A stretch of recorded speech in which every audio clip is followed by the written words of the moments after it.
সেদিন ডক্টর ইউনুসের সাথে ছবি তোলার জন্য লাইনে দাঁড়াতে হয়েছিল স্বয়ং মেসিকেও। ডক্টর মোহাম্মদ ইউনুসকে তাদের ক্লাবে একটিবার নেওয়ার জন্য উঠে পড়ে লেগেছিল বার্সেলোনা। বাংলাদেশকে গর্ব করার মতো এক মুহূর্ত উপহার দেওয়া এই নোবেলজয়ী বাংলাদেশিকে কাছে পেয়ে নিজেদের গর্বিত বলেছিল বিশ্ব ফুটবলের অন্যতম সেরা ক্লাব এফসি বার্সেলোনা। শান্তিতে নোবেলজয়ী ডক্টর মোহাম্মদ ইউনুসের খ্যাতি গোটা বিশ্ব জুড়ে। মেসির সাবেক ক্লাব থেকে শুরু করে অলিম্পিক সবখানেতেই তিনি বাংলাদেশের নাম উজ্জ্বল করেছেন। 2016 সালে ডক্টর ইউনুসকে বার্সেলোনায় আমন্ত্রণ জানানো হয়। ক্রীড়া জগতের জনপ্রিয়তাকে কাজে লাগিয়ে সামাজিক ব্যবসার মাধ্যমে সামাজিক রূপান্তরের লক্ষ্যে বহুদিন ধরেই কাজ করছিলেন দেশের একমাত্র নোবেলজয়ী ডক্টর ইউনুস। সে লক্ষ্যেই 2016 সালে তার রচিত এ ওয়ার্ল্ড অব 30 শীর্ষক বইয়ের স্প্যানিশ ভাষার সংস্করণের উদ্বোধন করা হয় বার্সেলোনায়। আর এই বইয়ের মোড়ক উন্মোচন করা হয়েছে বিশ্বখ্যাত ক্লাব বার্সেলোনার ক্যাম্প ন্যু স্টেডিয়ামে। তখনকার একটি ভিডিওতে দেখা যায় তিনি নিজের নাম সংবলিত বার্সেলোনার একটি জার্সি ধরে আছেন, অন্যদিকে মেসি ধরে আছেন ডক্টর ইউনুসের লেখা বইটির একটি স্প্যানিশ সংস্করণ। বার্সেলোনার অফিসিয়াল পেজে এ নিয়ে একটি ভিডিও পোস্ট করা হয়, যেখানে ডক্টর ইউনুস তার বই এফসি বার্সেলোনায় সফরের লক্ষ্য এবং উদ্দেশ্য নিয়ে কথা বলেছেন।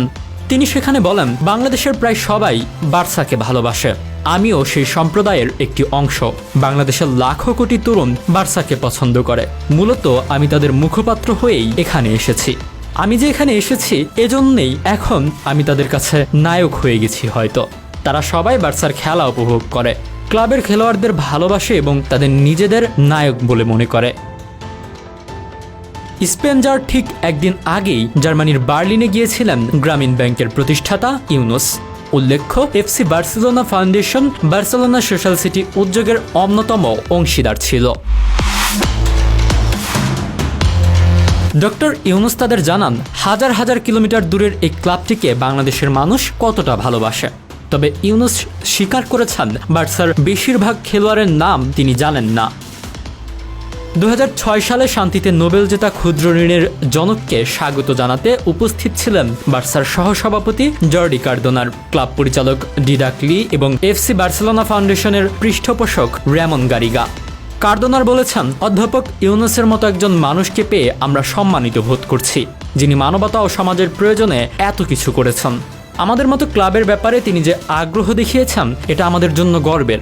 একজন নোবেলজয়ী আমাদের ক্লাবের দর্শন, ক্লাবের চেয়ে বড় কিছুকে তুলে ধরছেন, এটাও অনেক বড় ব্যাপার। বার্সার একটি জার্সিও উপহার পান ডক্টর ইউনুস। প্রফেসর ইউনুস লেখা জার্সি পরে নিজের অনুভূতি প্রকাশ করেন এই নোবেলজয়ী। আর এবার সে ডক্টর ইউনুসই ভিন্ন এক কারণে আলোচনায়।